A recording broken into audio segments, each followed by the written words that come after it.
Praise the lord. Good morning. ప్రభువైన యేసుక్రీస్తు శుభనామంలో మీ అందరికీ వందనములు. చిన్న ప్రార్థనతో ఈరోజు దేవుని వాగ్దానాన్ని సుసంతరించుకుందామా?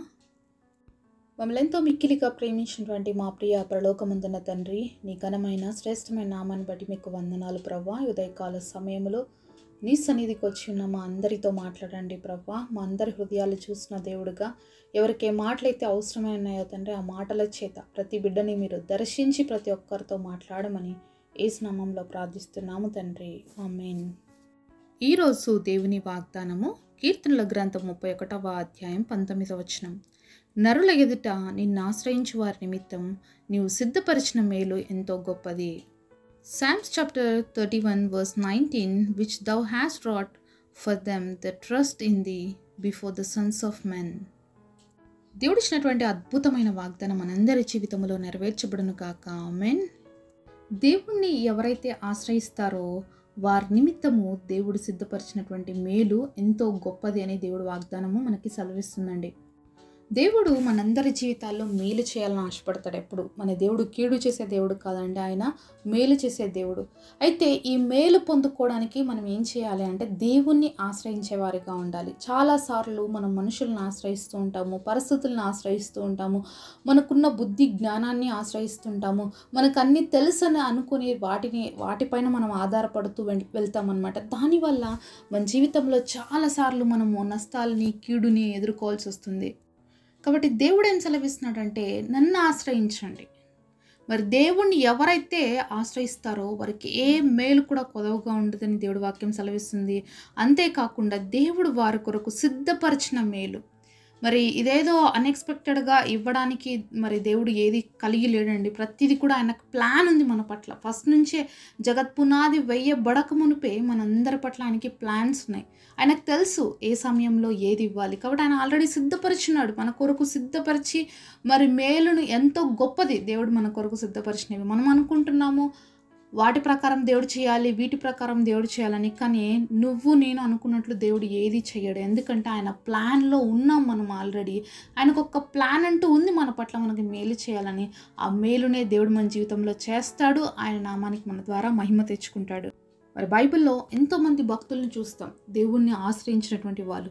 ఎన్నో పరిస్థితులు గుండా వాళ్ళు వెళ్ళారండి. వాళ్ళు వెళ్ళిన ప్రతి మార్గం చాలా కష్టతరంగా ఉంది. ఒక్కొక్కరిని మనం చూసుకుంటూ పోతే బైబిల్లో ఆదికాండం నుంచి ప్రకటన గ్రంథం వరకు వాళ్ళ జీవితాల్లో ఒక్కొక్క పరిస్థితి చాలా భయంకరంగా వచ్చాయి. అలాగే వాళ్ళు ఎన్నో ఇబ్బందులకరమైనటువంటి పరిస్థితులు గుండా వెళ్ళారు. కానీ అంతటితో వాళ్ళ జీవితం అంతమైపోలేదు. ఎందుకంటే వాళ్ళు దేవుణ్ణి ఆశ్రయించి ఉన్నారు కాబట్టి, దేవుడికి వాళ్ళ పట్ల గొప్ప ప్లాన్స్ ఉన్నాయి కాబట్టి దేవుడు ఏం చేశాడంటే గొప్ప మేలులతోనే వాళ్ళ జీవితాలని తృప్తిపరిచి ఉన్నాడు.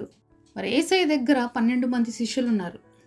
అయితే ఈ 12 మంది శిష్యుల్లో ఇస్కరియోతు యూదా దేవుణ్ణి అప్పగించినటువంటి వ్యక్తి. మరి దేవుడికి తెలీదా ఇస్కరియోతు యూదా తనని అప్పగిస్తాడని? తెలుసు ఖచ్చితంగా. మరి ఇస్కరియోతు యూదా దేవుణ్ణి అప్పగిస్తాడు అని దేవుడికి తెలుసు. అయినప్పటికీ కూడా ఆయన శిష్యుడిగా స్వీకరించాడు.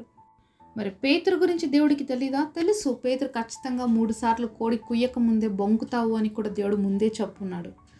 కానీ శిష్యుడిగా కలిగి ఉన్నాడు. అంటే దేవుడికి ప్రతి ఒక్కరి పట్ల ఒక్కొక్క ప్లాన్స్ ఉన్నాయండి. ఆ ప్లాన్స్ మన జీవితంలో నెరవేర్చబడాలి. ఆయన మనకు సిద్ధపరిచినటువంటి ఆ మేలుని మనం పొందుకోవాలి అంటే ఓపికగా కనిపెట్టాలి. మరి ఇక్కడ ఇస్కరియోతు యూదా దేవుడిని అప్పగించాడు. అలాగే పేతురు కూడా దేవుడు ఎవరో నాకు తెలియదు అని మాట్లాడి, ఇద్దరు తప్పు చేశారు. తప్పు చేయలేదని ఎవరు లేదు, ఇద్దరు తప్పు చేశారు. ఒకరిని దేవుడిని అప్పగిస్తే ఒకరి దేవుడు ఎవరో తెలియదని చెప్పేశారనమాట.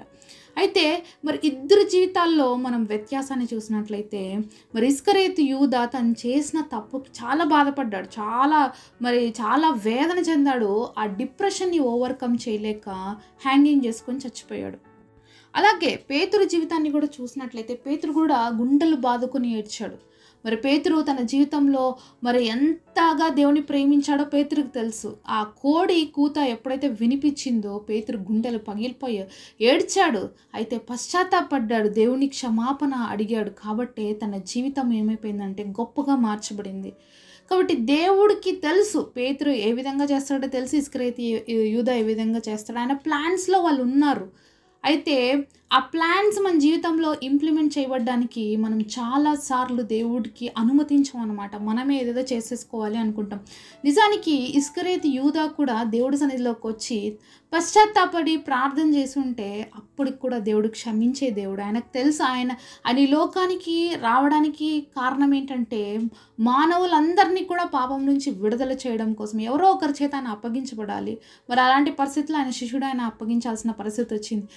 తనను అప్పగించినప్పటికీ కూడా ప్రభా నేను తప్పు చేశాను నన్ను క్షమించు అని దేవుడి సన్నిధిలో మొరపెట్టుంటే ఇస్కరేతు యూదాకు కూడా మరి దేవుడు క్షమాపణ ఇచ్చేవాడు, నిత్యరాజ్యానికి వారసుడై ఉండేవాడు. కానీ ఇస్కరేతు యూదా అలా చేయలేదు. ఆ భయంకరమైన బాధను తట్టుకోలేక మరి ఊరేసుకొని చచ్చిపోయాడు, నిత్య నరకాగ్ని పాలైపోయాడు.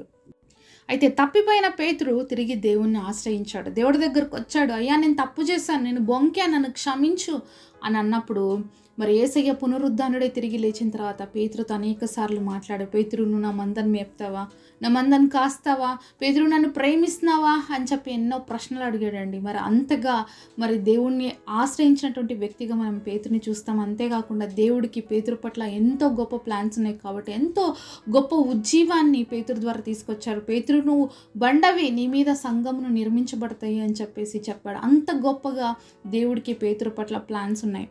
యేసయ్య పరలోక రాజ్యానికి ఆరోహణైన తర్వాత పేతురే తన దగ్గర ఉన్నటువంటి ఆ శిష్యులందరినీ కూడా దేవుడి వైపుకు నడిపిస్తూ వచ్చాడు. మళ్ళీ అందరినీ బలపరుస్తూ వచ్చాడు, తాను బలం పొందుకున్నాడు.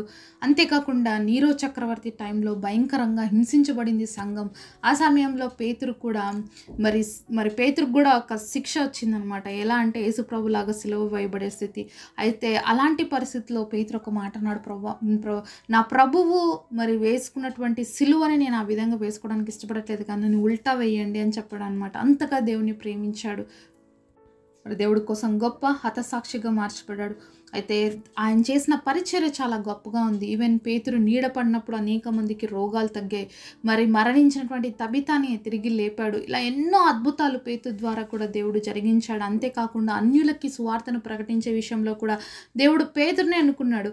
కొర్నేలి ప్రార్థన చేసినప్పుడు దేవుడు పేతురు దగ్గరికి వెళ్ళమని చెప్పాడు. పేతురు మరి అన్యులకి సువార్త కాదు, యేసుప్రభు మాకు మాత్రమే అనుకున్నాడు. కానీ దేవుని యొక్క దర్శనము ద్వారా దర్శించబడి కొర్నేలి వాళ్ళ ఇంటికి వెళ్ళి అక్కడ అనేకులకి సువార్త చెప్పినప్పుడు అన్యజనులు కూడా మరి యేసుప్రభుని యాక్సెప్ట్ చేస్తారు. ఆ విధంగా దేవుడికి పేతురు పట్ల ఎంతో గొప్ప ఆలోచనలు ఉన్నాయి. అనేక సార్లు పేతురు తన జీవితంలో దేవుడి మార్గంలో నుంచి తప్పిపోయినప్పటికీ కూడా మరి యేసయ్య తిరిగి తన దగ్గరికి చేర్చుకున్నాడు. అంతేకాకుండా పేతురు కూడా నమ్మకంగా దేవుడి కోసం జీవించగలిగాడు. కాబట్టి మన జీవితంలో కూడా ఎన్నో పరిస్థితులు వస్తాయి, తప్పిపోయే పరిస్థితులు వస్తాయి, పడిపోయే పరిస్థితులు వస్తాయి, కృంగిపోయే పరిస్థితులు వస్తాయి, నిరాశపడేటువంటి ఎన్నో పరిస్థితులు వస్తాయి. అయితే ఈ పరిస్థితులు అన్నిట్లో కూడా మనం దేవుడి వైపు చూడాలి. ఇస్కరేతు యూదా లోకం వైపు చూశాడు, మరి పరిస్థితుల వైపు చూశాడు. ఇంకా నన్ను దేవుడు క్షమించడం అనుకున్నాడో మరి ఏమో చచ్చిపోయాడు. కానీ పేతురుకు తెలుసు, నేను ఆశ్రయించేటువంటి దేవుడు గొప్పవాడు, నా తప్పుల్ని క్షమించడానికి ఆయన శక్తివంతుడు, ఆయనను తప్పకుండా క్షమిస్తాడు అనే విశ్వాసం ఉంది. కాబట్టి దేవుణ్ణి ఆశ్రయించినప్పుడు క్షమాపణ పొందుకున్నాడు తన జీవితంలో. అంతేకాకుండా ఒక గొప్ప వ్యక్తిగా దేవుడి కోసం, గొప్ప సాక్షిగా, అంతేకాకుండా హతసాక్షిగా కూడా దేవుడి సన్నిధిలో మార్చబడ్డాడు. ఎంతో గొప్ప పరిచర్య చేశాడు. దేవుడి కోసం అనేకమైన ఆత్మలు సంపాదించుకున్నాడు. భయంకరమైనటువంటి రోమన్ గవర్నమెంట్ దినాలలో, క్రైస్తవులు హింసించబడుతున్న దినాలలో చెరసాల్లో కూడా బంధించబడ్డాడు.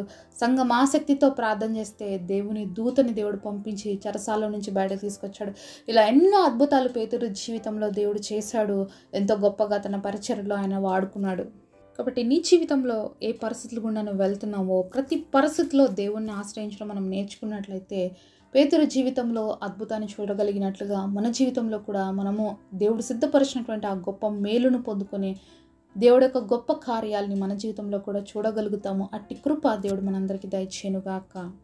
పరిశుద్ధుడైన మా తండ్రి, మీరు మా కొరకు సిద్ధపరిచిన మేలు ఎంతో గొప్పవి నాయన. అందుని బట్టి మిమ్మల్ని స్తుతిస్తున్నాం. ఈరోజు మీరు ఇచ్చిన గొప్ప వాగ్దానం అందరి జీవితంలో నెరవేర్చండి తండ్రి. పేతురు మిమ్మల్ని ఆశ్రయించి ఎంత గొప్పగా ఆశ్రదించబడ్డాడో తండ్రి, అలాగే మేము కూడా మా ప్రతి పరిస్థితిలో ప్రభువా నేను ఆశ్రయించి మేలు పొందుకొని నేను మహిమపరిచే విధంగా మా జీవితాలని గొప్ప కార్యాలు జరిగించమని నజరేయుడైన యేసు నామములో ప్రార్థిస్తున్నాము తండ్రి, ఆమేన్. ఈరోజు బర్త్డే అలాగే వెడ్డింగ్ యానివర్సరీ సెలబ్రేట్ చేసుకుంటున్న మీ అందరికీ కూడా wish you happy birthday and happy anniversary. God bless.